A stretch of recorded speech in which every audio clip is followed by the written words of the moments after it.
Vande Mataram network ten देख रहे हैं आप। मैं हूं आपके साथ काजल ठाकुर। छत्तीसगढ़ के बालोद में नेहरू उच्चतर माध्यमिक विद्यालय भाटा गांव में प्रदेश उत्सव मनाया गया और मुख्य अतिथि विधायक और दर्जा प्राप्त मंत्री कुंवर सिंह ने नवप्रवेशीय बच्चों को गुलाल लगाकर मुंह मीठा करके स्वागत किया। मुख्यमंत्री ने कहा कि पिछले 2 वर्षों में कोरोना काल के बावजूद हमारे विद्यालय की 10वीं 12वीं की परीक्षा संतोषप्रद रही। स्कूल के जर्जर भवन की मरम्मत के लिए सीएम भूपेश बघेल से बात की गई है और उन्होंने आश्वासन भी दिया।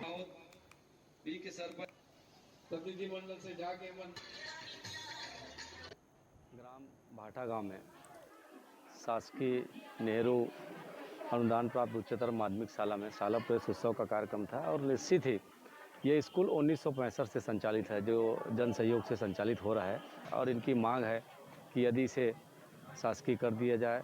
अभाव के कारण स्कूल के संचालन करने में कठिनाई हो रही है, तो इस स्कूल के शिक्षा प्रचार समिति के सम्मानीय अध्यक्ष और सभी सदस्यगण ने एक चिंता की है कि एक बार हमारे प्रदेश के मुखिया से मिल करके इस बारे में बात रखें और मैंने उन्हें आश्वस्त किया है कि बहुत जल्दी हमारे प्रदेश के यशस्वी मुख्यमंत्री जी से माननीय भूपेश बघेल से एक प्रतिनिधिमंडल मुलाकात करेंगे। चाहूँगा कि हमारी जो संस्था है शासकीय अनुदान प्राप्त नेहरू उच्चतर माध्यमिक शाला, जो सन 1964 से संचालित है और आसपास के एरिया में ये स्कूल था, तो आसपास बिल्कुल भी स्कूल नहीं था और हम प्रयासरत है कि आज वर्तमान में जो समस्या है, आज इस स्कूल का 14 स्टाफ में मात्र एक स्टाफ यहाँ पर है और एक भित्य है और एक आपका प्यून है। उसके बाद यहाँ पर कोई शिक्षक नहीं है। रायपुर में बढ़ते साइबर अपराध, पुराने पेंडिंग मामले, त्योहारों के मद्देनजर सुरक्षा व्यवस्था को लेकर एसएसपी प्रशांत अग्रवाल ने पुलिस के आला अधिकारियों के साथ बैठक की और एसएसपी ने कहा कि बैठक क्राइम रिव्यू को लेकर रखी गई थी। पिछले महीने जो अपराध हुए थे उनकी समीक्षा भी हुई। उन्होंने कहा कि पुलिस ने कई मामलों के खुलासे करते हुए क्राइम पर कंट्रोल किया है। पुलिस ने पैदल गश्त भी शुरू की है और उसके साथ ही कई मामलों पर त्वरित कार्रवाई के लिए कहा है।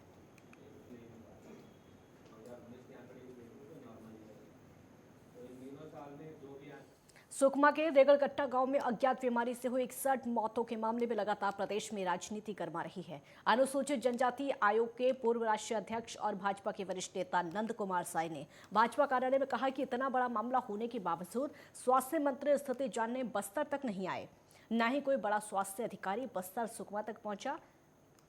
साय ने मौतों की जांच की मांग प्रदेश सरकार से की है और उन्होंने इस मामले में स्वास्थ्य मंत्री से मुलाकात करने की भी बात कही है। प्रदेश सरकार पर मामले को लेकर गंभीरता न बरतने का आरोप लगा है। साथ ही कहा है कि मुख्यमंत्री और स्वास्थ्य मंत्री के बीच लड़ाई में प्रदेश का ध्यान नहीं दिया जा रहा है। 61 लोग मारे गए हैं एक आध साल में, 1-2 साल में।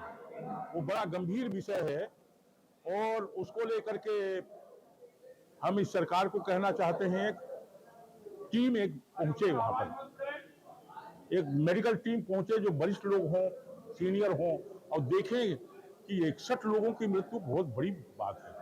क्या कोई बीमारी पनप रहा है, क्या किसी कारण से हो रहा है, कोई पानी वानी तो गड़बड़ नहीं है, खान पान में कहीं पर कोई बात हो गई, इसकी संपूर्ण जांच करके एक निष्कर्ष निकालने की दृष्टि से क्या बीमारी है और उसको रोकने के लिए पूरी तैयारी करने की दिशा में भी ये इसका हमने उपयोग किया है। त्योहारों को देखते हुए पुलिस अधीक्षक कोरबा से शहर में पैदल पेट्रोलिंग की और व्यापारियों और दुकानदारों को सही एंगल से सीसीटीवी लगाने और रिकॉर्डिंग के निर्देश दिए हैं। इसके साथ ही एसपी ने दुकान प्लाजा और एटीएम के सुरक्षा गार्ड को सुरक्षा संबंधित कई आवश्यक निर्देश दिए। नगर पुलिस अधीक्षक योगेश साहू ने बताया कि त्योहारी सीजन में असामाजिक तत्वों पर कार्रवाई और सुरक्षा व्यवस्था के मद्देनजर इस तरह की पैदल पेट्रोलिंग लगातार जारी है। पैदल पेट्रोलिंग के दौरान उनीनवल साहब और कोतवाली सीएसईवी के स्टाफ उपस्थित रहे। अभी जो है त्योहारी सीजन चालू हो चुका है, इसी परिप्रेक्ष्य में पूरे शहर में पैदल पेट्रोलिंग लगातार की जा रही है और पैदल पेट्रोलिंग के माध्यम से जो जितने दुकान हैं वहाँ पे सीसीटीवी फुटेज जो मॉनिटर जो है चेक किया जा रहा है, उनका जो कैमरा है उसकी स्थिति का देखा जा रहा है। क्या है, अधिकतर जो दुकानदार हैं उनके द्वारा जो है रोड को कवर करते हुए कैमरा नहीं लगाया जाता है, तो उसके संबंध में उनको समझाइश दी गई है। जितने ज्वेलर्स की दुकान है उनको समझाइश दी गई है, उनके सुरक्षा मापदंडों को देखा गया है। साथ ही साथ जितने गार्ड हैं उनको भी चेक किया गया है। दंतेवाड़ा के डीएम विनीत नंदनवार ने कई क्षेत्रों में किसानों की समस्याओं को लेकर निरीक्षण किया और अपने दौरे पर डीएम ने कई इलाकों में किसानों की समस्याओं को लेकर आवश्यक दिशा निर्देश दिए। डीएम ने कहा कि बिजली, खाद और बीज के लिए किसानों को बिल्कुल भी समस्या नहीं होनी चाहिए। किसानों की समस्याओं के निस्तारण के लिए जिलाधिकारी ने विभागों को निर्देश दिए। जिले में उद्वहन सिंचाई के संदर्भ में जो काम किए जा रहे हैं या अलग अलग जगह पे सिंचाई के जो काम किए जा रहे हैं, हमारा जो उद्देश्य यही है कि आने वाले जो रबी की फसल है, रबी का जो सीज़न है, हम कोशिश यही करेंगे कि इसमें जो भी काम है और जो थोड़ा बहुत अपूर्ण रह गया है या इसको इस तरह से डेवलप किया जाए कि रबी की फसल हम ज़्यादा से ज़्यादा ले सकें। इसके लिए जो है जिला प्रशासन की तरफ से जो है हम लोगों ने उस फील्ड का दौरा भी किया है और आगे इसी दिशा में हम आगे बढ़ेंगे। जगदलपुर बालाजी वार्ड की रहने वाली शीला नेताम नाम की महिला के ईमानदारी के चर्चे जिले भर में हो रहे हैं और सड़क पर जाते समय महिला को एक छोटा बैग मिला जिस पर ज्वेलर्स लिखा हुआ था। महिला ने खोलकर देखा तो उस बैग में 2 सोने के झुमके थे। महिला उसको लेकर कोतवाली थाने पहुंची। थाना प्रभारी एम एस साहू को झुमका दे दिया। जिस महिला ने झुमके खोने की शिकायत की थी उसको बुलाकर थाना प्रभारी ने सौंप दिया। महिला की ईमानदारी की जिले में चर्चा हो रही है।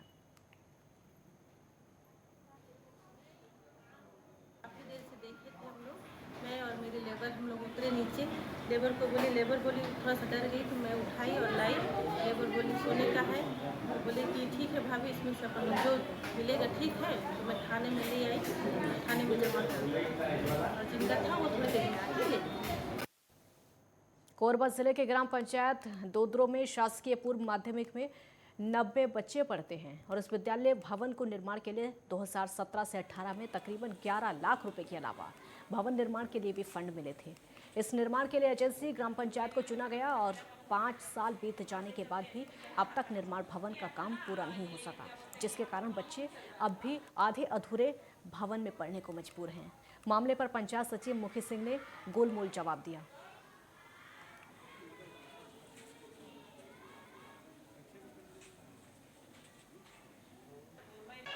नहीं सर, आप लोग देख रहे हैं कि ये जो 2 पक्के कमरे हैं, यहाँ पर सारे बच्चे तो आ नहीं सकते, पॉसिबल ही नहीं है क्योंकि क्लासेस 5 हैं। इसीलिए हम जो निर्माणाधीन हमारी जो भवन है जो डीएमएफ फंड से बनने वाली है, उस पर हम क्लासेस लगाते हैं। 2 क्लासेस हमारी वहाँ चलती है, 3 क्लासेस हम लोग यहाँ एडजस्ट करते हैं सर। 18-19 में स्वीकृत हुआ था और इसकी स्वीकृत राशि है 10,85,000 और हम लोगों को आवंटन राशि अभी 8 लाख मिला था, उसका हम लोग ने उपयोग कर लिया है और जो अधूरा कार्य है वो राशि मिलने के बाद इसको निर्माण कार्य पूरा किया जाएगा। बिलासपुर में बारिश की कमी और किसानों के फसलों के नुकसान को देखते हुए जिला पंचायत सभापति अंकित गोरहा की अगुवाई में लोगों ने जल संसाधन विभाग से सिंचाई के लिए खारंग जलाशय से पानी छोड़े जाने की मांग की है और बड़ी संख्या में जुटे किसानों ने कलेक्टर और जल संसाधन विभाग को ज्ञापन सौंपा। सभापति ने कहा कि पिछले 1 सप्ताह से बारिश नहीं हो रही है। क्षेत्र के किसानों को रुपाई और ब्यासी की चिंता सताने लगी है। समय पर पानी की आपूर्ति होने से किसानों की चिंता दूर हो जाएगी, इसलिए जल्द पानी छोड़ने के लिए प्रशासन को काम करने की जरूरत है।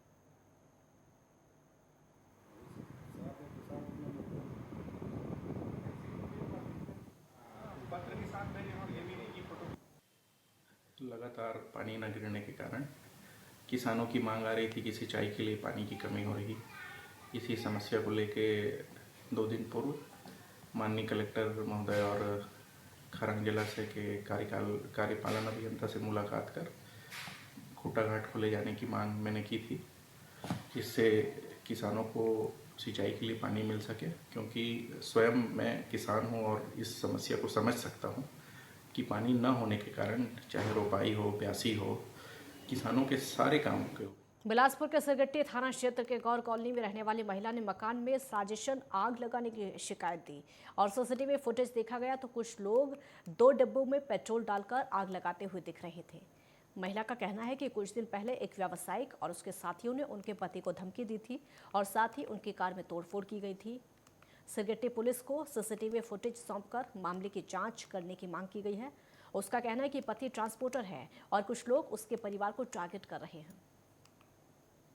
आपको कांच में ये पहले फोड़े, उसके बाद में पेट्रोल छिड़क कर आपको आग लगाने पूरे हमारे बच्चे थे, हमारे पति नहीं थे, सबको मारने के लिए साजिश से वो राम जी भेजे। उसके बावजूद मैं पहला एफआईआर दर्ज थाने में कराई, अभी तक उसको पकड़ में नहीं आया कि वो मैंने कहाँ पर छिपा हुआ है। फिर ये दूसरा कांड हुआ है, अभी तक क्या पता। अब इतना कांड होने के बावजूद पुलिस नहीं कर रही है तो पता ना हम लोग मरेंगे तभी करेगी कि क्या करेगी। हमारे पूरा ऐसा स्थिति आ गया है कि समझ में नहीं आ रहा कि पुलिस क्या कर रही है। सिरगिट्टी थाना क्षेत्र में तिफरा बस्ती में अनिल सिंह के घर में कुछ अज्ञात लोगों के द्वारा कल उनके मेन गेट में आग लगाने की कोशिश की गई, जिसमें उनका मुख्य जो दरवाजा है वो जलकर क्षतिग्रस्त हो गया है। पुलिस द्वारा उस मामले में अपराध पंजीबद्ध करके विवेचना की जा रही है। 2 लोग घर को आग लगाते हुए दिखाई दिए। तस्वीरें छत्तीसगढ़ के बिलासपुर की आप देख रहे हैं। देखिए किस तरीके से यहाँ पर एक व्यक्ति आता है और महिला ने थाने में शिकायत दर्ज कराई। ये दूसरा व्यक्ति भी आ गया है। ये दोनों व्यक्ति मिले हुए हैं और दोनों ने मिलकर ये यहाँ पर इस घर में आग लगाई है। देखिए किस तरह से ये घर के बाहर पहुंचकर आग लगा रहे हैं। आग लगा चुके हैं ये दोनों मिलकर। सीसीटीवी में ये पूरा मामला कैद हो चुका है।